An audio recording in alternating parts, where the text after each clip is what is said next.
எல்லாருக்கும் வணக்கம். உங்களுக்காக சொல்லிட்டு இருக்க என்னுடைய பெயர் இந்து. எல்லாரும் நல்ல உடல் நலத்துடனும் மனமகிழ்ச்சியுடன் இருக்கணும்.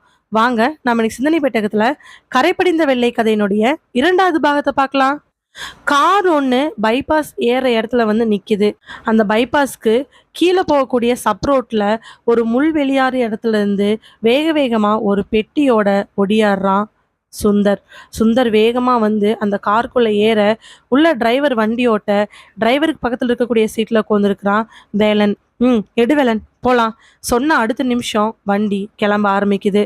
ஏன் சுந்தரு, இத்தனை வருஷமா இந்த தொழில இருக்கிற, இவ்வளோ வேகமாவா வந்து ஏறுவ? யோ, நான் பைபாஸ்ல இந்த ஓரமாக தான் நின்றுட்டு இருந்தேன். 2 3 போலீஸ் ஜீப்பு சர்ரு சர்ருன்னு போச்சு. அப்பதான் அப்படியே ரெஸ்ட் ரூம் போற மாதிரி அந்த இடத்துல போய் உட்காந்துக்கிட்டேன். இல்ல, அவ்வளோதான். சரி சரி, சரக்கு பத்திரமா இருக்கா? எதுவுமே பேசாம சுந்தர் அமைதியா இருக்கிறான். என்ன, நான் கேட்குற பதில் சொல்ல மாட்டேங்கிற? நீ வண்டியை மட்டும் ஓட்ட சொல்லுப்பா, தேவையில்லாம எதுக்கு பேசிக்கிட்டு இருக்கிற? என்ன சுந்தரு, இத்தனை வருஷமா நீங்க கடத்துற எல்லாத்துக்கும் நான் தான் வண்டிக்கு ஹெல்ப் பண்ணிட்டு இருக்கிறேன்.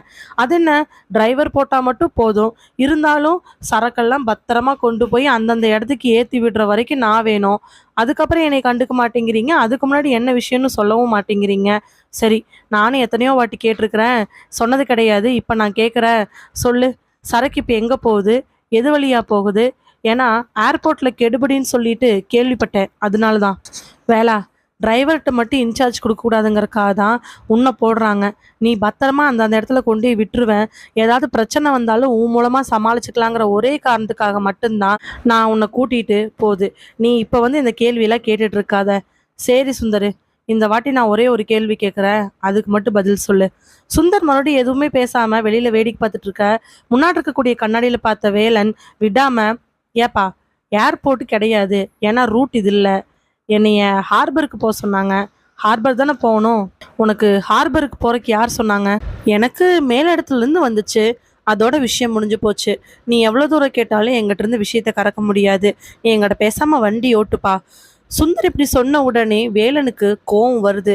கை ரெண்டை இறுக்க மடக்கி அப்படின்னு நினைச்சுக்கிட்டு அமைதியா இருக்கிறான். ஆமா, இது நாள் வரைக்கும் எத்தனையோ எக்கச்சக்கமான கள்ளக்கடத்தல்கள் பண்ணியிருக்காங்க. அதுல எல்லாமே சுந்தர் பண்ணதுதான். முக்காவாசி சுந்தரும் வேலனும் தான் இந்த மாதிரி டிராவல் பண்ற மாதிரி இருக்கும். ஒரு 6 7 வருஷம் பழக்கம்னு வச்சுக்கலாம். இந்த 6 7 வருஷ பழக்கத்துல வருஷத்துக்கு ஒரு 4 வாட்டி 5 வாட்டின்னு போட்டா கூட இந்நேரம் 2 பேரும் நல்லா க்ளோஸ் ஆயிருக்க வேண்டியது. நல்லா பேசுவாங்க, போவாங்க, ஷேர் பண்ணிக்குவாங்க. இருந்தாலும் இப்ப வரைக்கும் சுந்தர் கள்ளக்கடத்தல் என்ன, எங்க, எப்படிங்கிறத வேலன் கிட்ட சொன்னது கிடையாது. வேலனுக்கு தெரியாது. ரொம்ப நாளா பொறுத்து பொறுத்து பார்த்தவன் தான் இந்த வாட்டி சுந்தர் கிட்ட இருந்து கலந்தரலாம் நினைச்சான். ஏன்னா இந்த விஷயத்துல வேலனுக்கு தெரிஞ்ச ஒரே ஆள் சுந்தர் மட்டும்தான்.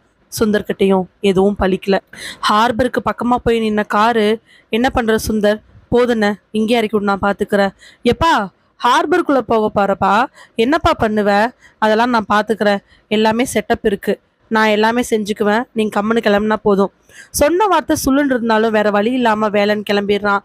கார் அவங்க திருப்பிட்டு வர சுந்தர் இறங்கி வேக வேகமா உள்ள போக, கார் கொஞ்சம் முன்னாடி போனதுக்கு அப்புறமா டிரைவரை பார்த்து வேலன், ஒரு நிமிஷம் நில்லு. வண்டி நிற்கவே வண்டியிலேருந்து எட்டி பார்க்க அங்கிருந்து சுந்தர் போகும் பொழுது யாரோ ஒருத்தர் கூட வந்து சுந்தருக்கு கையை கொடுத்து பேசிட்டு இருக்கிறாரு.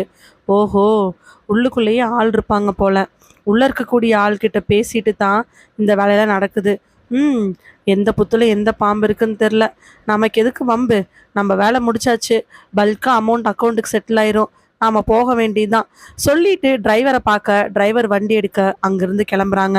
ஹார்பருக்குள்ள போனதுக்கு அப்புறம் ரொம்ப தூரம் நடந்து போய் அங்க இருக்கக்கூடிய ஒரு இடத்துல நிக்கிறாங்க.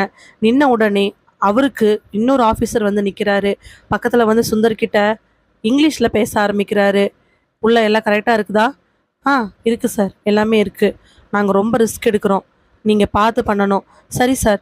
அவர் சொல்லிட்டு அந்த பக்கம் போனதுக்கு அப்புறமா முதல்ல சுந்தர்கிட்ட வந்து பேசினவர், சரி சார், இப்போ ஒரு பொண்ணு வருவாங்க, அவங்க கிட்ட கொடுத்துருங்க.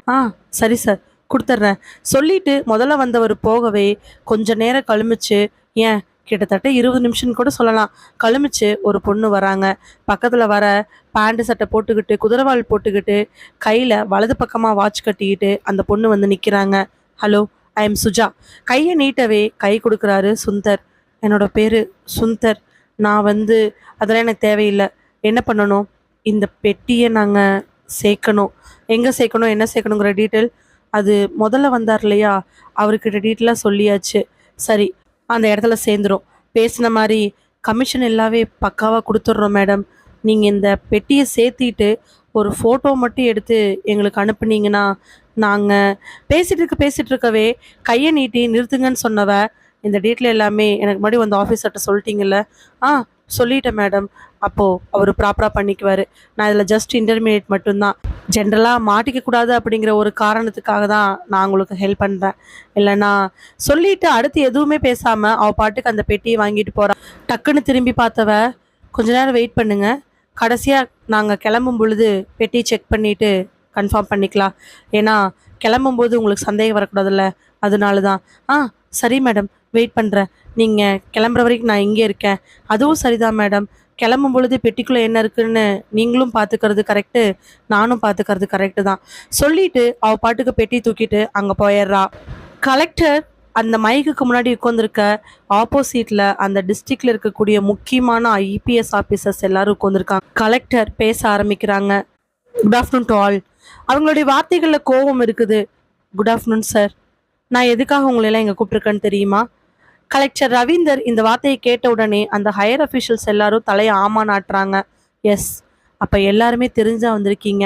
நம்ம டிஸ்ட்ரிக்டில் என்ன தான் நடந்துட்டுருக்குது? எங்கே பார்த்தாலும் கொள்ளை, இன்னும் சொல்லப்போனால் சின்ன பிள்ளைகளுக்கு பாதுகாப்பு இல்லாத நிலைமையாக இருக்குது. இந்த மாதிரி விஷயத்தில் யாருமே கவனிக்க மாட்டீங்களா? என்ன நடக்குது எஸ்பி சார்? எஸ்பி உடனே, இல்லை சார், இந்த லாஸ்ட் வீக் மட்டும்தான் அந்த 2 இன்சிடென்ட் நடந்திருக்கு. அதை தவிர வேறு எந்த இன்சிடெண்ட்டும் ரீசண்டாக இல்லை சார். ஓ, அப்போது நீங்கள் டேட்டா கொடுக்குறீங்க, ரீசண்டாக இருக்குதா இல்லையான்னு பார்த்து. 6 மந்த்ஸ்க்கு முன்னாடி நடந்தது, அதெல்லாம் ஒரு விஷயமே இல்லை, அப்படி தானே சார்? அது வந்து நான் இங்கே கூப்பிட்டதெல்லாம் அதையே மீறி வேற ஒரு விஷயத்துக்காக. எல்லாரும் அவரையே உத்து நோக்கிட்டு இருக்கிறாங்க. கலெக்டர் ரவீந்தர் பேச ஆரம்பிக்கிறாரு. முக்கியமாக இப்போ இங்கே இருக்கக்கூடிய 2 பிரச்சனை, போதைப்பொருள் கடத்தல். கடத்தல் என்னவே வேணாலும் இருக்கலாம். போதைப் பொருளாகவும் இருக்கலாம், நகையாகவும் இருக்கலாம், சிலையாகவும் இருக்கலாம், இல்லை தந்தம், மரம், இந்த மாதிரி என்ன வேணாலும் இருக்கலாம். ஆனால் அது அதிகரிச்சுக்கிட்டே போகுது. இதுக்கெல்லாம் காரணம் என்ன? நீங்களாம் சரியாக வாட்ச் பண்ணாமிட்டதா? எல்லா இடத்துலையும் நானே போய் பார்த்துட்டு இருக்க முடியாது, அது உங்களுக்கு நல்லா தெரியும் தானே சார்? இல்லை சார், ரீசெண்ட் டைம்ஸில் சார், திரும்ப திரும்ப ரீசெண்ட் டைம்ஸ்ன்னு சொல்லாதீங்க சார். நான் சொல்ல வேண்டிய பாயிண்ட்டை சொல்லிடுறேன். இங்கே குறிப்பிட்ட நாட்களில் கடத்தல், அதே மாதிரி போதைப்பொருள் இதெல்லாம் நடந்துகிட்டு இருக்குது. இதெல்லாம் நம்ம பார்க்கணும். எல்லா இடத்துலையும் ஸ்ட்ரிக்டாக பிடிங்க. யாரும் எக்காரணத்தை கொண்டு தேவையில்லாமல் நம்ம டிஸ்ட்ரிக்டில் வரவும் கூடாது, இங்கேருந்து போகவும் கூடாது. ஸ்கூல் ஸ்டூடெண்ட்ஸ், காலேஜ் ஸ்டூடெண்ட்ஸு, ஒர்க்குக்கு போகிறவங்க, ஐடி டிபார்ட்மெண்ட்டு, கவர்மெண்ட் ஜாப்பு, பேங்க்குன்னு யாரையும் விடாமல் கம்ப்ளீட்டாக செக் பண்ணுங்கள். அவங்ககிட்ட ஏதாவது சின்னதாக பொட்டணும், இல்லை போதைப் பொருளுக்கு தேவையான மாத்திரை இருந்துச்சுன்னா இமிடியேட்டாக பிடிங்க. அந்த செயின் எங்கே போகுதுன்னு பாருங்கள். நம்மளுக்கு இருக்கக்கூடிய பெரிய டாஸ்க்கு ரொம்ப ரொம்ப ரிஸ்க்காக போயிட்டு இருக்கக்கூடிய இந்த போதைப் பொருள் பழக்கத்தை நம்ம தடுத்து நிறுத்துறது தான். இப்போ கூட ரீசெண்டாக காலேஜில் பிள்ளைங்க 3 பேர் ஜூஸ் வாங்கி குடிக்கிறங்கிற பேரில் உள்ள போதைப் பொருளை கலந்து குடித்து மயக்கம் போட்டு விழுந்து இறந்துருக்குறாங்க. அப்போதான் ஃபர்ஸ்ட் இயர் சேர்ந்த பிள்ளைகளுக்கு போதைப்பொருள் எப்படி தான் கிடைச்சிச்சு? அது மட்டுமா, அங்கங்கே பானிபூரி கடை, ஐஸ்கிரீம் கடை, நொங்கு கடைன்னு வச்சுட்டு இருக்கிறவங்க எல்லாருமே ஹெல்த்தியான இளநீ கடை வச்சுருக்கவங்க கூட அதில் எல்லாம் போதைப்பொருளை கடந்து இப்போ ஸ்டூடெண்ட்ஸ் எல்லாம் இழுத்துக்கிட்டு இருக்கிறாங்க. பசங்க அதுக்கு அடிமையாயிட்டு இருக்கிறாங்க. இதெல்லாம் நம்ம டிஸ்ட்ரிக்டில் நடந்துட்டு இருக்குது, உங்களுக்குலாம் தெரியும் தானே? எல்லாரும் ஆமாங்கிற மாதிரி தலையாட்ட, இன்னும் சாதாரணமாக ஆமான்னு தலையாட்டுறீங்க. நல்லா கேட்டுக்குங்க. இப்போ நம்ம ஃபோக்கஸ் பண்ண போகிறது எல்லா பக்கத்துலேயும் மூல முடுக்கில் இருக்கக்கூடிய போதைப்பொருள் எல்லாத்தையும் நம்ம அழிக்கணும். அதுதான் நம்மளுடைய முக்கியமான பாயிண்ட்டு. புரியுதா உங்களுக்குலாம்? அவர் கேள்வி கேட்கவே எல்லாரும் ஆமான்னு தலையாட்ட, வேறு ஏதாவது பாயிண்ட் டிஸ்கஸ் பண்ணணுமா? இதை பற்றி தடுக்கிறதுக்கு நீங்கள் ஏதாவது ஸ்டெப் எடுக்க போகிறீங்களா? என்ன மாதிரி மூவ் பண்ணலாங்கிற ஐடியாஸ் எல்லாமே இங்கேயே கொடுங்க. நம்ம இப்போவே ஆக்ஷன் எடுத்து ஆகணும். சொல்லிட்டு அடுத்தவங்களோட பதிலுக்காக காத்துட்டு இருக்கிற அதே நேரத்தில் அவர் பக்கத்தில் இருக்கக்கூடிய லேண்ட்லைன் அடிக்கவே அதை எடுக்கிறாரு. ஹலோ, உள்ளே வாங்க. எமர்ஜென்சியாக வந்து அந்த லைனை கட் பண்ணிட்டு அவருடைய வாசலை பார்க்குறாரு. அவர் ரூம் கதவை திறந்துக்கிட்டு உள்ள ஒரு கான்ஸ்டபிள் வேகமாக வராரு. சொல்லுங்க, என்ன விஷயம்? பர்மிஷன் கேட்டது அந்த கான்ஸ்டபிள் உள்ள வர்றதுக்காக தான். அவருடைய வார்த்தைகளில் படபடப்பு நல்லாவே தெரிஞ்சிச்சு. சார், இப்போதான் சார் நியூஸ் வந்துச்சு. இங்கிருந்து ஒரு 13 கிலோமீட்டரில் உளுந்துப்பேட்டைன்னு ஒரு ஊர் இருக்குது சார். அங்கே இருக்கக்கூடிய சந்தையில் பாம்பு வெடிச்சிடுச்சு சார். இருக்கிற எல்லாருமே எந்திரிச்சு நிற்க கலெக்டர் டக்குன்னு எந்திரிச்சு நிற்கிறாரு. என்ன சொல்கிறீங்க? ஆமாம் சார், இப்போதான் இன்ஃபர்மேஷன் வந்துச்சு சார். ஸ்பாட்டுக்கு சுற்றி இருக்கக்கூடிய ஏரியாவில் இருக்கிற போலீஸ் எல்லாருமே போயிட்டாங்க சார். உங்ககிட்ட இன்ஃபார்ம் பண்ண சொன்னாங்க சார். என்ன நடக்குது? எப்போ பாம்பு அடிச்சிச்சு, எப்படி பாம்பு அடிச்சிச்சு? கேட்டவரு வேக வேகமா அங்கிருந்து கிளம்பி கீழ வந்து அவருடைய கார்ல ஏறிக்கிட்டு அந்த ஸ்பாட்டுக்கு போக சொல்றாரு. கிட்டத்தட்ட ஒரு 1/4 மணி நேரத்துல கலெக்டர் அங்கிருந்து கிளம்பிட்டாரு. ஐபிஎஸ் ஆஃபீசர்ஸ் எல்லாரும் என்ன பண்றதுன்னு தெரியாம ஒரு சிலரும் நாமளும் போலான்னு ஒரு சிலரும், இல்ல இருக்கலாம்னு சொல்லிட்டு ஒரு சிலரும் அப்படியே நின்னுட்டு இருக்கிறாங்க. மீட்டிங்கு ஹோல்ட் பண்ணி வைக்கிறேன்னு அவர் ஒரே வார்த்தை சொல்லிட்டு கார் ஏறி போகவே என்ன பண்றதுன்னு தெரியாம எல்லாரும் நின்றுட்டு இருக்க கார் நேரா அந்த ஸ்பாட்டுக்கு கொஞ்சம் தூரத்துக்கு முன்னாடி போகுது. ஏற்கனவே அங்க 4-5 போலீஸு, எஸ்ஐ, இன்ஸ்பெக்டர் எல்லாம் நின்றுட்டு இருக்க அங்க வர கலெக்டரோட காரை பார்த்துட்டு எல்லாரும் அங்க போய் நிக்கிறாங்க.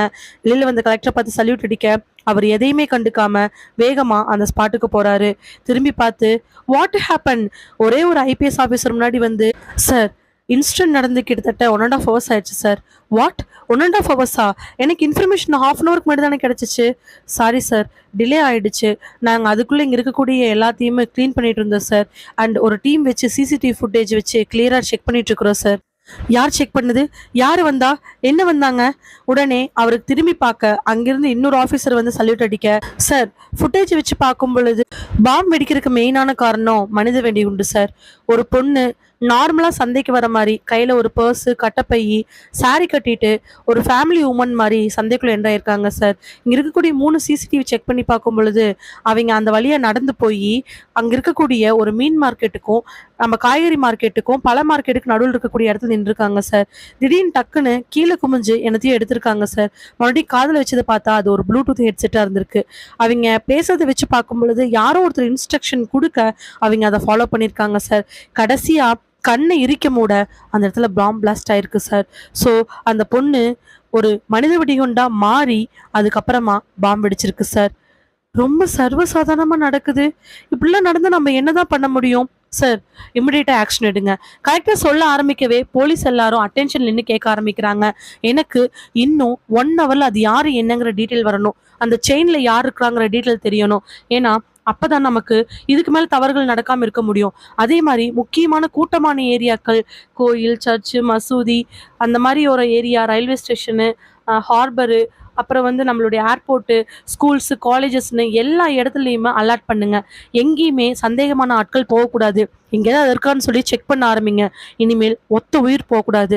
சரி சார் சொல்லிட்டு எல்லாரும் சல்யூட் அடிக்கவே அவர் மறுபடியும் அங்கே எல்லா இன்வெஸ்டிகேஷனும் பண்ணிட்டு கார் எடுத்துட்டு தன்னோட இடத்துக்கு போறாரு.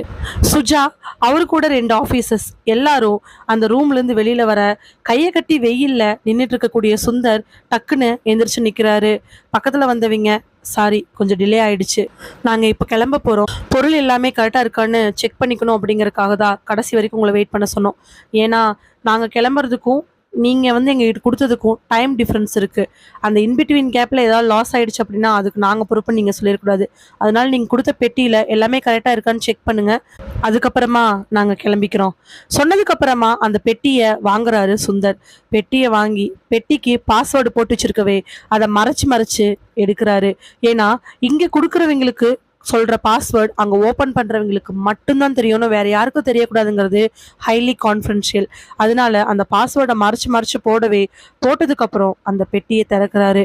பெட்டியை திறந்த உடனே உள்ளுக்குள்ள பொம்மைகள், 2 பொம்மை. அதை பார்த்த உடனே சுந்தருடைய கண்கள் விரிய ஆரம்பிக்குது. ஐயோ, 2 பொம்மை தான் இருக்குது. உடனே அவங்க 3 பேரும் சுந்தரை பார்க்க சுந்தர் 3 பேர் பார்த்து, என்ன சார் 2 பொம்மை தான் இருக்கு, என்ன பேசுறீங்க? எத்தனை பொம்மை இருந்துச்சுலாம் எங்களுக்கு தெரியாது, அதனால தான் உங்களை செக் பண்ண சொன்னோம். இல்லை சார் 3 பொம்மை இருந்துச்சு உள்ள.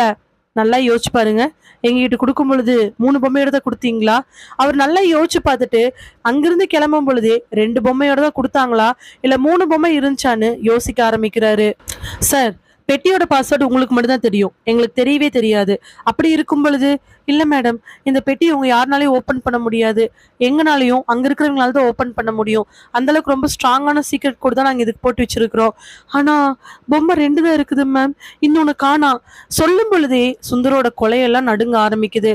ஏன்னா கடத்தல் விஷயத்துல ஒரு சின்ன அளவுக்கு மிஸ்டேக் நடந்தா கூட அது சம்மந்தப்பட்டவங்களோட உயிரே போயிருன்னு சுந்தருக்கு நல்லா தெரியும். 7 வருஷம் 8 வருஷம் உண்மையா இருந்ததெல்லாம் விஷயம் கிடையாது. ஏன்னா அப்படி 7 வருஷம் 8 வருஷம் பார்க்கறதுக்கு இவங்க என்ன நியாயமான தொழிலா பண்ணிட்டு இருக்கிறாங்க? இந்த மாதிரி விஷயத்துல ஒரு செகண்ட் தெரியாம சின்ன நம்பிக்கை போனா கூட அந்த இடத்துல ஆளுனுடைய உயிர் போயிருன்னு தெரிய பெட்டியில் இருக்கக்கூடிய 2 பொம்மைகளை மட்டும் பார்க்கும் பொழுது சுந்தருக்கு நாடி நரம்பெல்லாம் நடுங்க ஆரம்பிக்குது. 3 பொம்மை கொண்டாந்து 2 பொம்மை மட்டும் இருக்குன்னு எப்படி மேலிடத்துல இருக்கக்கூடியவங்களுக்கு சொல்ல போறோன்னு அவன் நடுக்கத்துல நிக்க, ஆபீசர்ஸ் 3 பேரும் டைம் ஆன மாதிரியே அவனை பார்த்துட்டு நிக்கிறாங்க. சுந்தர் என்னதான் பண்ண போறா